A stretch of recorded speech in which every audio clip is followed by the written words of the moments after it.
Most artists struggle to get this kind of depth and luminosity in their paintings because they're always looking to get the perfect color. But the secret isn't in the color itself, it's in the veils and the mixture, and that is created through the layers.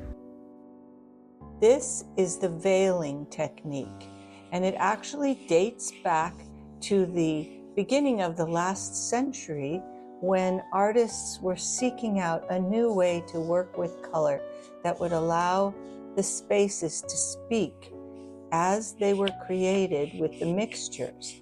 And today I'm going to show you how to create these luminous, pure veils that mix by creating clean layers, such as here, where the red overlaps the yellow to create orange.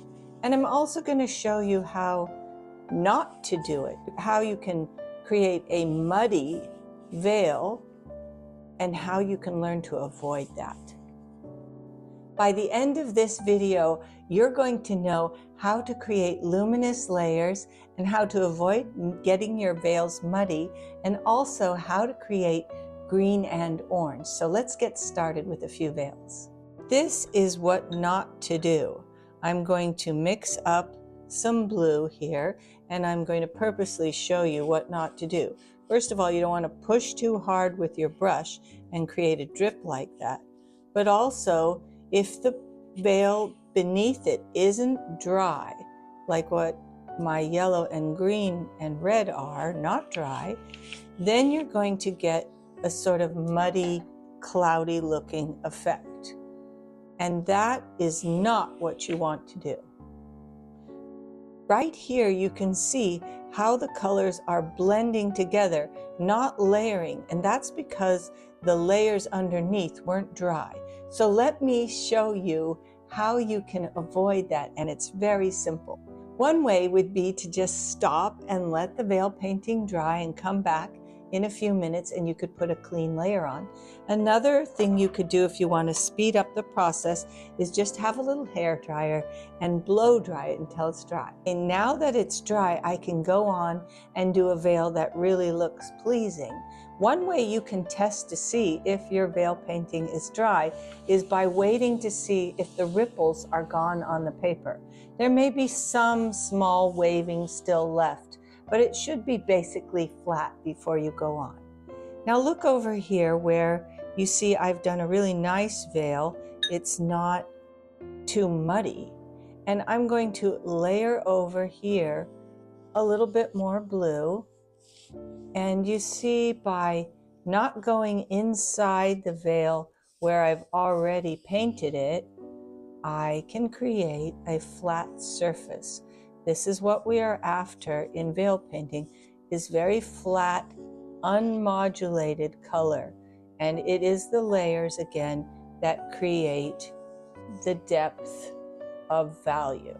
Where the previous veil of red was, it stops right here where the yellow is creating a little bit of orange. And now if we take another veil of yellow and we go over the previous veil, you can see that it shapes anew the space. And as I'm doing this, I have to kind of keep an eye for the entire composition so I know how I'm shaping the spaces with my new veils. Again, if you want to soften a veil, just wash your brush, dry it, and go over the edges like that.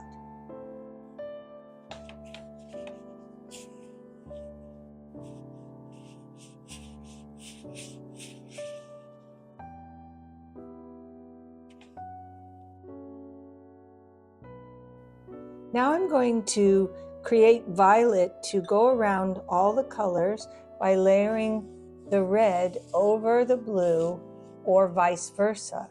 And what I want to avoid is penning in the composition anywhere. So it helps if you have a place where yellow can escape off the side of the picture. Over here it's blue, so I'll just put a little veil of red right on top, and I'm gently creating a violet here. And as you can see, the red goes off the top there, so I'm not penning in any of the colors.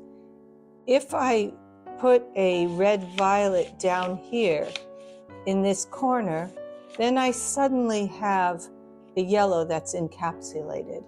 And so I don't want to do that. I'll just let that red go right over and meet the violet. Remember this area right here where I painted over it while it was wet and I've created some muddy kind of feelings? Now I'm going to show you how to fix that. You need to take a color, in this case I'm going to use the blue, which was the foundation there, and one value deeper than before. And I'm going to now do something new over that area, and I'll take the eye away from what was kind of muddy and create something that is calm and peaceful. In this corner, I could get red. And remember, I can't go red right on top of the blue there because it is still wet, but I can get right up to it and then wait for the next layer to dry, and then I'll be able to go right on top. I'm going to go on a little bit without you and finish creating this dynamic color composition. And I'd like you to let me know if there's any other questions you have in solving the mistakes or challenges in your veil paintings. Thanks so much, and please don't forget to subscribe.